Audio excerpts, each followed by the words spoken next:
terjadi di masa lampau. Nah, contohnya itu apa?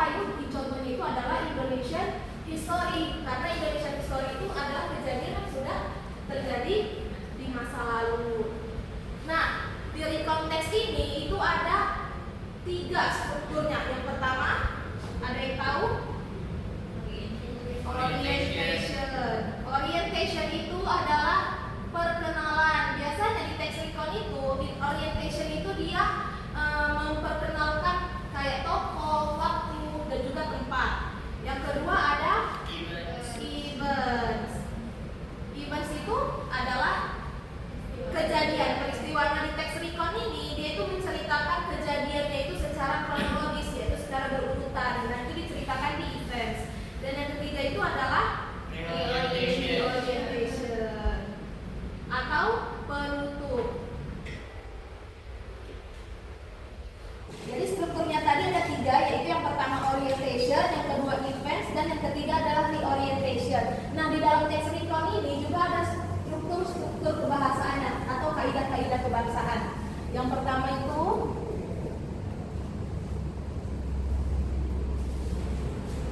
dia menggunakan simple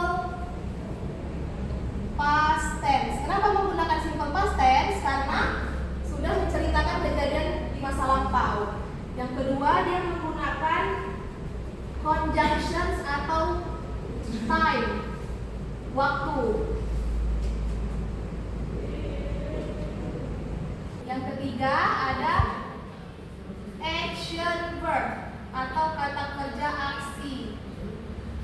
Yang keempat dia adverbs and adverbial phrases. Dan yang kelima dia itu juga menggunakan yang paling penting di dalamnya adalah karakter atau tokoh. Oke. Jadi di sini inilah dia kaidah kebahasan dan struktur yang ada ke dalam recount text, yang mana juga membahas materi kita hari ini, yaitu Indonesian history. Jadi di sini Miss ada kertas yang berisikan visual dan juga text recount yang menceritakan tentang Indonesian history berupa history of the proclamation, sejarah proklamasi. Jadi di sini Miss mau minta kalian bagi kelompok yang mana satu kelompok itu berisi 2 orang. Lalu nanti Miss mau minta kalian mencari apa fungsi sosial dari text recount ini, juga apa saja strukturnya, yang mana saja bagian-bagian strukturnya, dan juga menentukan bagian kaidah-kaidah kebahasaannya di dalam text recount ini.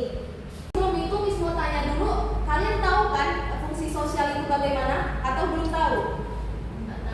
Jadi fungsi sosial di text recount ini itu adalah tujuan teks itu untuk apa? Untuk menghiburkah atau untuk memberikan informasi? Jadi nanti kalian cari di sini teks ini tuh history of the proclamation ini tuh lebih untuk menghibur atau memberikan informasi, oke? Tapi ini kayaknya bosen ya, agak ngantuk ya. Kita ice breaking dulu sebentar, boleh? Boleh. Oke, stand up please.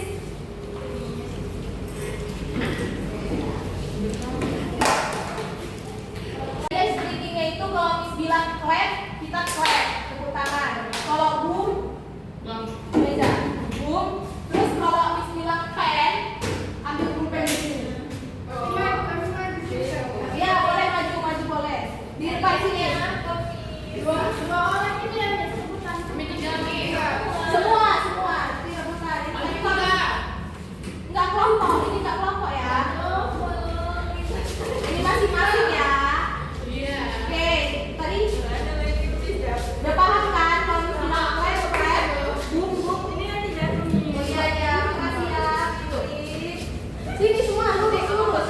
Jangan dekat sama ini ya. Tapi semuanya di sini. Oh ya, semuanya situ, sana. Enggak apa-apa kami. Jangan bandel ya, Hawa. Udah lo Ica. Oke. Clap. Boom. Clap. Boom. Clap.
Tapi sebelum itu Miss mau meminta kalian untuk baca dulu per paragraf dari teks ini satu persatu, oke?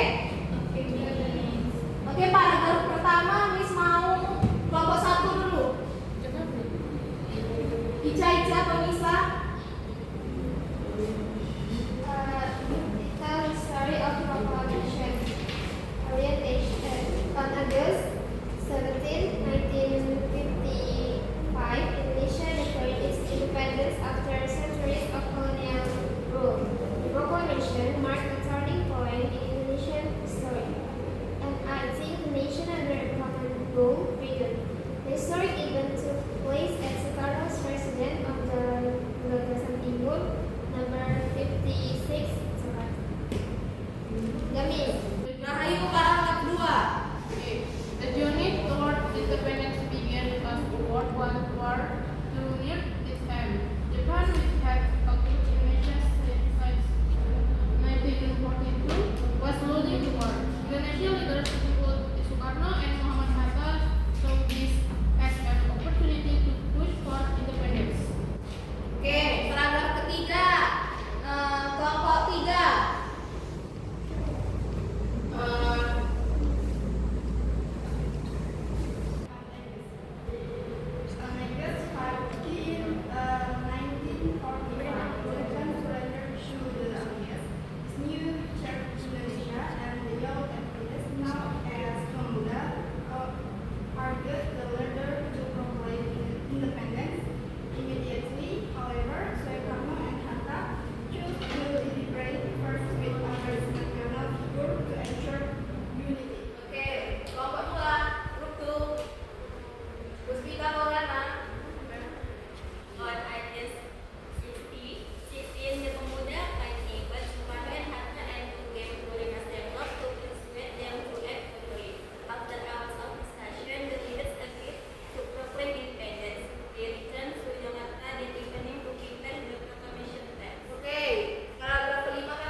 Was drafted by Sukarno, Hatta, and Ahmad Subarjo. It was typed by Sayuti Medik and finally shortly before the ceremony.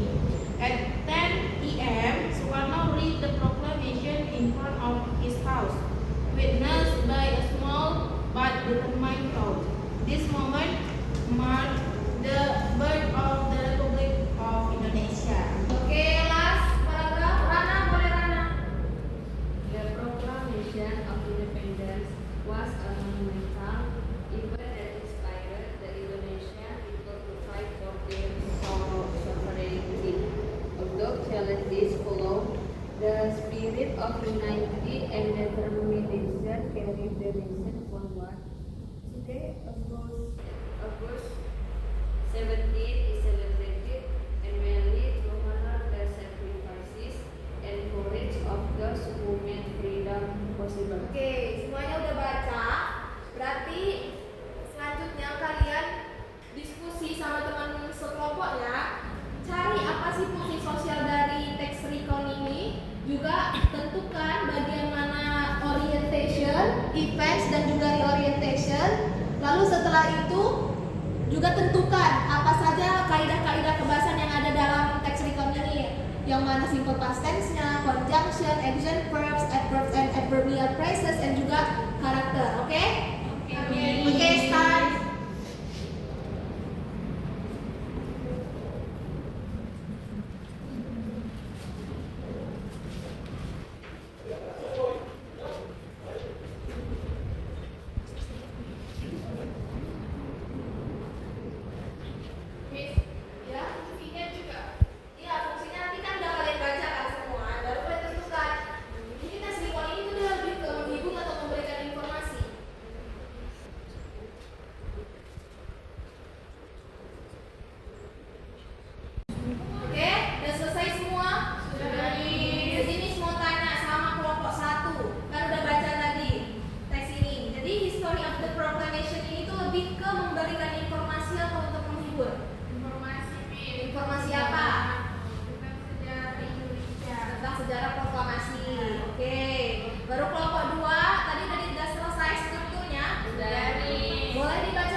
Miss mau mengingatkan lagi kalau tujuan pembelajaran kita pada hari ini itu adalah untuk menganalisis tadi fungsi-fungsi sosial dari teks recount yang membahas tentang Indonesian history. Lalu juga ada mengidentifikasi struktur-strukturnya, orientation, events, reorientation yang ada di teks history tadi. Juga selanjutnya ada menentukan kaidah-kaidah kebahasaan yang terdapat dalam teks recount tersebut. Karena Miss rasa kalian sudah paham, jadi untuk penugasan minggu depan, Miss mau kalian menceritakan pengalaman pribadi kalian yang berhubungan dengan Indonesian history. Yang kita bahas hari ini yaitu History of the Proclamation atau kemerdekaan Indonesia. Jadi Miss mau kalian menceritakan di situ pengalaman kalian di saat hari kemerdekaan Indonesia itu kalian ngapain aja, upacara kah, ikut lomba kah, dan lainnya, oke?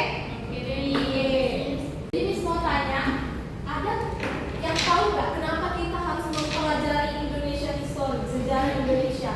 Dan juga ada yang tahu nggak kenapa kita harus mengetahui tokoh-tokoh yang berhubungan dengan Indonesian history itu? Ada yang tahu? Saya Miss, Oh ya, Adrian? agar kita dapat mengingat bagaimana pengorbanan dari pahlawan-pahlawan untuk menghidupkan Indonesia. Memperjuangkan Indonesia. Dan juga kita nggak boleh